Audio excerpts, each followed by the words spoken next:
यही जगमीत सिंह अगर आप देखें तो इनकी हुई है जम के जग हसाई। दरअसल जगमीत सिंह ने कहा भारत पर सैंक्शन लगाया जाए। I mentioned very severe sanctions on Indian diplomats. The Modi government has to be held to account. All of us have to be united in denouncing Modi and making sure we protect Canadians and put their safety first and foremost. लेकिन जब reporter ने वापस सवाल किया तो वो वहां से हो गए 9-2-11। जी हाँ दोस्तों, भाग गए और उसके बाद रिपोर्टर्स ने की जम के खिंचाई। Thank you. I'm saying whether or not you had personal threats. What do you I'm make not of saying Indian that name you're when you leaving open personally? that assumption. This is the last question. If you We're gonna let her. Yeah. He's gone. He's gone.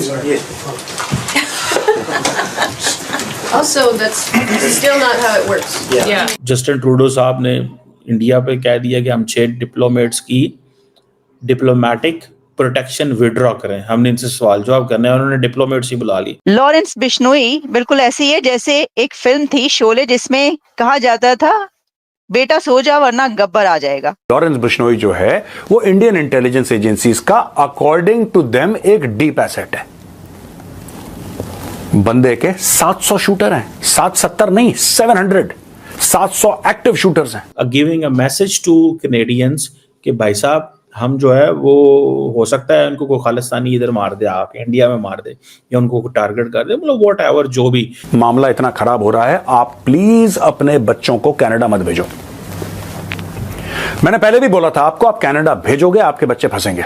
Munawwar Farooqui, उसकी भी जो है वो next target है वो Lawrence Bishnoi का, तो उसके भी सिक्योरिटी बढ़ा दी गई है और वो बिग बॉस 17 विनर है मुनव्वर फारूकी। क्योंकि मुनव्वर फारूकी ने भगवान राम और सीता मैया को बहुत डिफेम किया था। उसने हमारे भारत के आदरणीय प्रधानमंत्री को डिफेम किया है। मुनव्वर फारूकी ने हमारे आदरणीय गृह मंत्री को डिफेम किया है।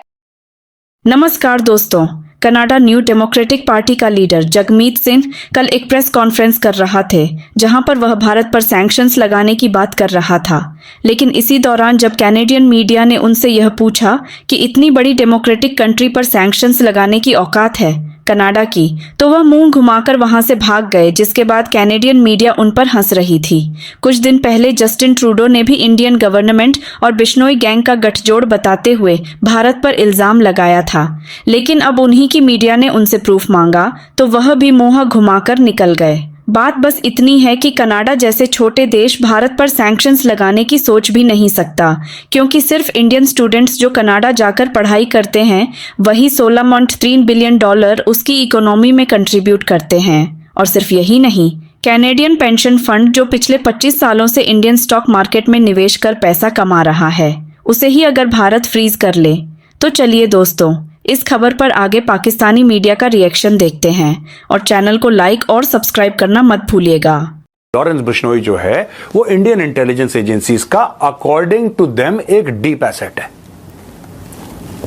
बंदे के 700 शूटर हैं, 770 नहीं 700, 700 एक्टिव शूटर्स हैं। ये एक फोन बताता है यहां पे किसी का, हेलो हाँ हाँ ठीक है, ठाएं ऑफ, गुड नाइट, ये चल रहा है यहां पे। कनाडा की सरकार ये कह रही है कि भारतीय गवर्नमेंट का क्रिमिनल ऑर्गेनाइजेशंस के साथ एक गठजोड़ है, ये तो कह रहा है वो भारतीय सरकार का। यानी कि कहने का मतलब है कि जहां पर भी पूरी पृथ्वी में, पूरी दुनिया में भारत का कोई भी दुश्मन हो जिसको रॉ को ऑफ करवाना हो, रॉ बोलती है लॉरेंस बिश्नोई को, लॉरेंस बिश्नोई वहां पे ऑफ करवा देता है, क्योंकि लॉरेंस बिश्नोई रॉ के लिए काम कर रहा है। This is what they are trying to से।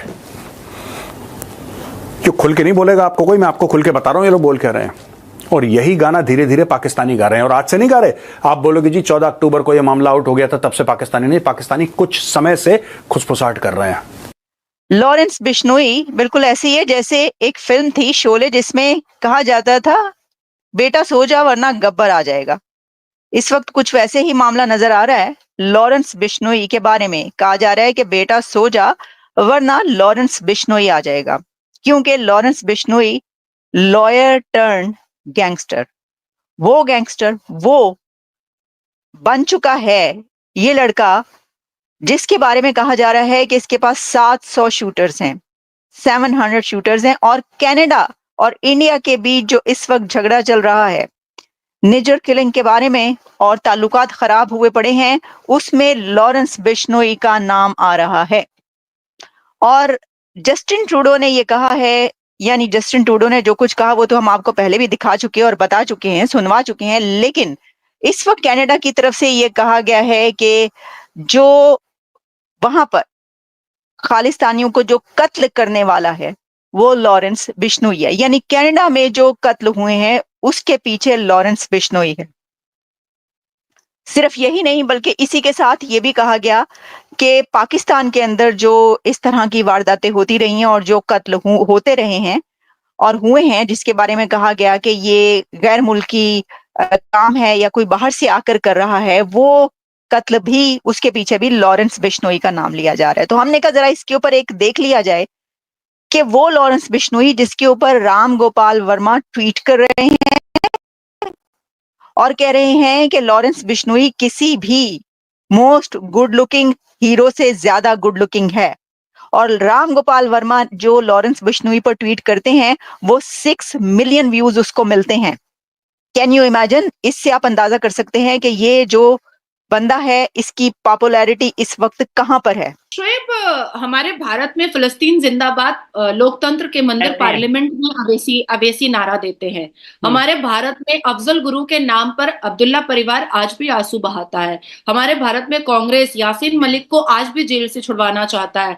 हमारे भारत में आईएसआईएस के समर्थक आज भी हैं। हमारे भारत में हसन नसरुल्लाह के समर्थन निकले ही थे, अभी कुछ दिन पहले निकले थे उसकी मौत पर। हमारे भारत में अलकायदा की मेंबर मुस्कान रह रही थी, बस रही थी, खा रही थी, पी रही थी। हमारे भारत में अगर ईरान के आतंकी मारे जाते हैं तो यहाँ छाती पीटी जाती है, अगर पाकिस्तान के आतंकी मारे जाते हैं तो भारत में छाती पीटी जाती है। ओसामा बिन लादेन को अमेरिका मार डालता है तो हमारे जम्मू एंड कश्मीर में उसके जनाजे की नमाज होती है। 93 बॉम्ब ब्लास्ट में याकूब मेमन ने इतना कुछ कर दिया और उसके जनाजे की नमाज में सैलाब की तरह मुसलमान गए थे। तो उसी तरीके से लॉरेंस बिश्नोई के भी कुछ समर्थक होंगे यहाँ पर, बिल्कुल होंगे। लेकिन लॉ एंड ऑर्डर हमारे जो भारत में अब जो लॉ एंड ऑर्डर है वो बहुत खूबसूरत है, बहुत खूबसूरत है।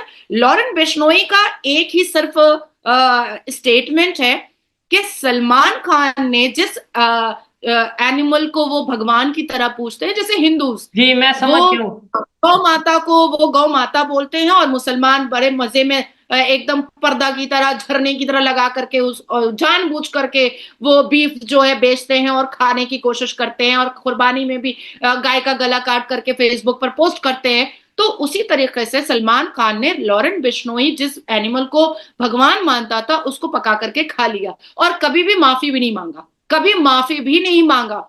इवन जब ये बात लॉरेंस बिश्नोई की तरफ से ये स्टेटमेंट सलमान खान के लिए गया था तो सलमान खान ने उसको और भी रिवेंज और एक पर्सनल वेंडेटा के तौर पर सलमान खान उतरा था। अब सलमान खान का ये प्रॉब्लम है लॉरेंस बिश्नोई के साथ, वो सलमान खान समझे और लॉरेंस बिश्नोई समझे। इसमें हमारे भारत का में जो संविधान के हिसाब से जो कानूनी कार्रवाई होती है वो हो रही है। क्या 2 लोग नहीं अरेस्ट हुए?